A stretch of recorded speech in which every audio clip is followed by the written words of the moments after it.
Sede, financiamento e custeio das organizações internacionais.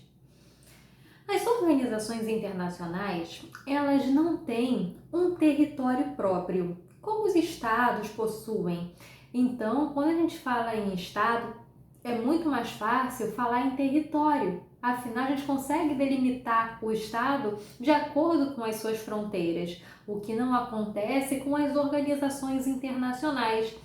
Para ela ter a existência concretizada, é necessário que ela celebre os chamados acordos de sede.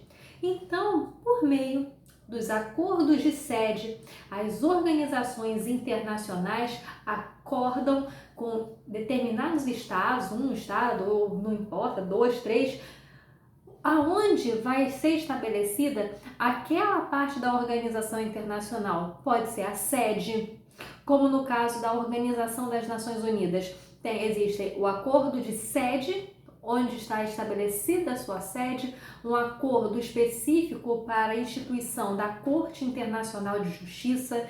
Então perceba o seguinte, uma organização internacional pode contar com diferentes acordos de sede. Ah, mas será que o Estado que vai fornecer seu território para a instalação daquela organização internacional, será que precisa ser membro? Não. Então, não é necessário que o Estado com quem a organização internacional celebra o acordo de sede seja membro daquela organização internacional. Então, é completamente possível o estabelecimento de acordos de sede com países com Estados não membros.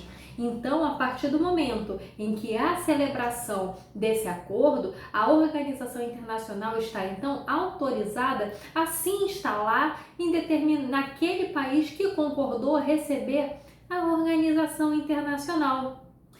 Agora, um ponto importante a respeito das organizações internacionais são o quê? O custeio, tá? O custeio e o financiamento. Como uma organização internacional sobrevive? Afinal de contas, né, o Estado ele vai sobreviver de diversos modos, dentre os quais por meio de receita tributária. A organização internacional ela não tem o condão de instituir um tributo a fim de arrecadar a receita. Entretanto, ela também tem gastos. E quais gastos as organizações internacionais possuem? Por exemplo, gastos com pessoal, ou seja, com funcionários, com tradução, gasto com missões, às vezes para enviar uma missão de paz, por exemplo, vai ter gasto. As organizações têm gasto de aluguel. Então, perceba que as organizações internacionais possuem gastos que precisam ser cobertos. A principal forma de custeio de uma organização internacional é por meio da cotização, ou seja, dependendo da organização internacional, a cota parte de contribuição do Estado, ou seja, quanto o Estado tem que pagar para a organização internacional, ou seja, qual é a cota? Dependendo da organização internacional, pode ser uma cota dividida por igual, pega o número de estados e divide o valor, e aí vai ter o valor da cota, ou então por meio de avaliação, em que se verifica o produto interno bruto, o desenvolvimento do país, e aí por meio de cálculos vai ser estabelecido o quanto que a organização, o quanto aquele país tem que doar, tem que dar para a organização internacional. Essa cota, ela é obrigatória, ela tem que ser paga, não tem como o Estado deixar de pagar. Inclusive, quando um Estado deixa de contribuir com a sua cota à parte, ele pode sofrer diferentes sanções, por exemplo, suspensão, perda de voto. Às vezes, pode até o país ser expulso se ele continuar reiteradamente devendo à organização internacional. Isso já aconteceu com o Brasil, que quase foi expulso do Tribunal Penal Internacional porque ele não estava contribuindo, ele não estava pagando a sua cota obrigatória.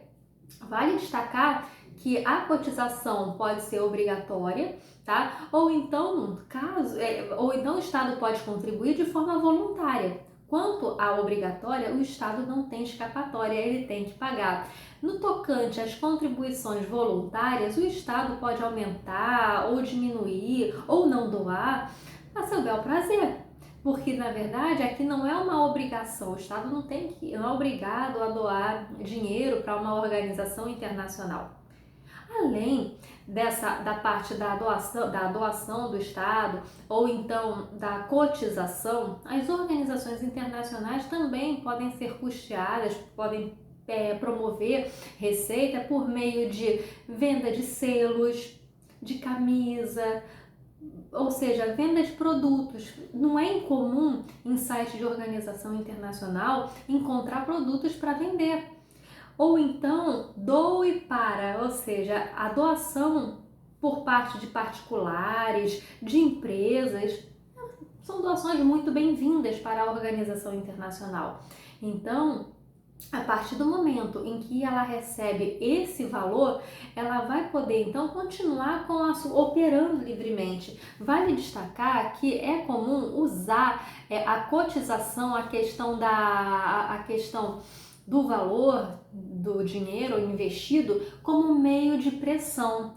Então, por exemplo, em 2017, o Unesco, sofreu com a saída, com a pressão por parte dos Estados Unidos e de Israel, que anunciaram que iriam sair daquela organização internacional como forma de retaliação à entrada da Palestina. Quando a Palestina ingressou, esses dois países, Estados Unidos e Israel, discordaram. E ciente que uma forma de prejudicar a organização internacional é justamente não contribuindo e se retirando, isso acaba levando a usar a cotização, a usar a entrega de dinheiro como meio de pressão. Então, não é incomum que os países exerçam esse tipo de conduta. E é algo que é reprovável, afinal de contas, as organizações internacionais têm um alcance muito mais amplo do que o interesse exclusivo de um determinado Estado parte ou outro Estado, ou seja, prejudicando a doação para o Unesco, não está prejudicando a Palestina. Estados Unidos e Israel estavam prejudicando a difusão da educação e cultura, projetos culturais e educacionais ao redor do mundo, porque é esse o papel da Unesco.